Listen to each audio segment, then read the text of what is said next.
Envelhecer é uma daquelas coisas que acontece com todo mundo, né? A gente vê no espelho, sente no corpo, e muitas vezes o primeiro sinal de que o tempo está passando de verdade vem de um jeito meio brusco, com algo que quebra. É que com o passar dos anos, o corpo da gente vai ficando mais frágil. Sabe aquela queda que na juventude não era nada demais? Pois é, mais tarde ela pode acabar numa fratura séria. Os ossos parecem que perdem a resistência.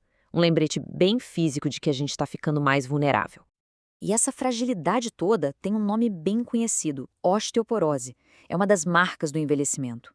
Basicamente, os ossos perdem densidade, ficam mais porosos, mais fracos. E isso explica por que as fraturas se tornam tão mais comuns com a idade. Mas, o problema não para nos ossos, não. É todo o sistema que sustenta e movimenta a gente que é afetado. Os ligamentos ficam mais fáceis de torcer, os músculos estiram com mais facilidade. É como se o corpo inteiro perdesse um pouco daquela capacidade de se recuperar. Ok, então esse aqui é o nosso caminho. A gente já começou a sentir na pele a fragilidade do envelhecimento. Agora, vamos mergulhar no quebra-cabeça da longevidade, descobrir o segredo de uma mosca das frutas e explorar uma ideia bem radical, a de que o envelhecimento talvez seja um jogo de sorte. Depois, vamos ver como se pode estar herdando a aleatoriedade e, por fim, o que tudo isso significa para o futuro da longevidade. Então, a gente chega na pergunta central. Não é só o que acontece com o nosso corpo, mas por quê? Por que essa fragilidade, essa deterioração, parece ser uma parte inevitável da vida? E a resposta para essa pergunta tão humana, tão nossa, ela não está onde a gente esperaria. Não está em hospitais, nem em estudos com pessoas idosas. A gente vai ter que ir para o laboratório e olhar para um dos bichinhos mais estudados da biologia, a mosca das frutas, a famosa Drosophila melanogaster. Então, um grupo de cientistas pegou um monte de moscas geneticamente idênticas e começou a observar umas coisas bem curiosas, para não dizer confusas, sobre como a longevidade passa de uma geração para outra.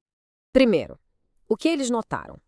Mães que viviam muito tempo tendiam a ter filhas que também viviam bastante. Ok, até aí tudo bem, né? Parece lógico. Uma boa herança de vida longa. Só que aí a coisa começou a ficar esquisita. Eles viram também o tal do efeito Lansing.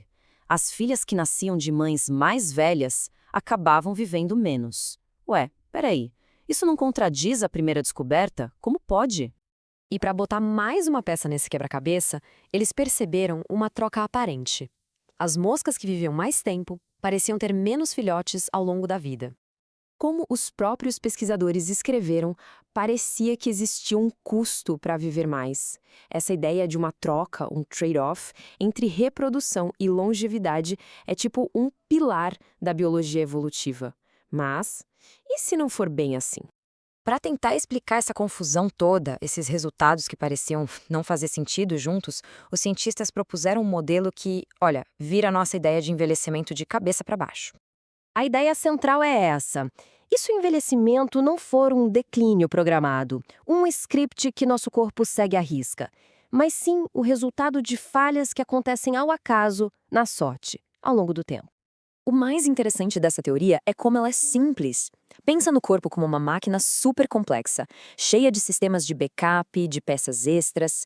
O envelhecimento seria, então, o processo lento e aleatório desses backups irem falhando um a um até que um sistema essencial perde a sua redundância e para de funcionar. Aí, os pesquisadores foram além. Eles imaginaram que o corpo tem diferentes conjuntos dessas unidades de backup. Um conjunto cuida da longevidade, outro cuida da reprodução, por exemplo, e o dano que acontece com o tempo é como um raio, que cai de forma totalmente aleatória e atinge um desses sistemas, mas não o outro. E aqui está a sacada genial. Se por puro acaso os danos atingem mais as unidades de reprodução, as unidades de longevidade ficam intactas. Resultado, a mosca vive mais, só que tem menos filhotes. Agora, se a sorte for outra e o dano atingir as unidades de longevidade, ela vive menos, mas o sistema reprodutivo dela funciona a todo vapor. Aquela troca não é uma estratégia do corpo, é só uma consequência do acaso. Certo, mas vamos voltar para as moscas. Como essa teoria doida do acaso consegue explicar o que os cientistas viram lá no laboratório? Pois é, aqui que tudo se encaixa. Esse modelo do jogo de sorte resolve os três mistérios de uma vez só. Mães que vivem muito tiveram sorte. O raio do dono aleatório não atingiu tanto o sistema de longevidade delas, então elas têm mais unidades intactas para passar para as filhas.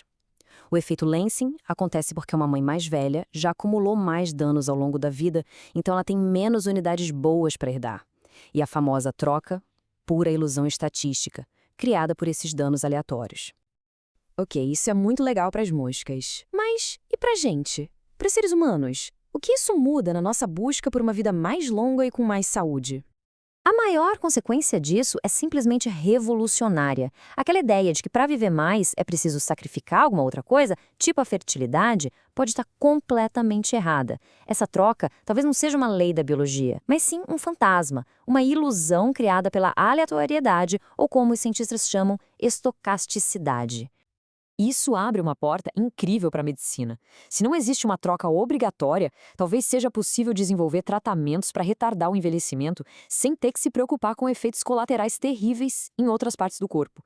É como se uma das maiores barreiras para a medicina da longevidade simplesmente desaparecesse. No final, a gente fica com uma pergunta que dá o que pensar, né?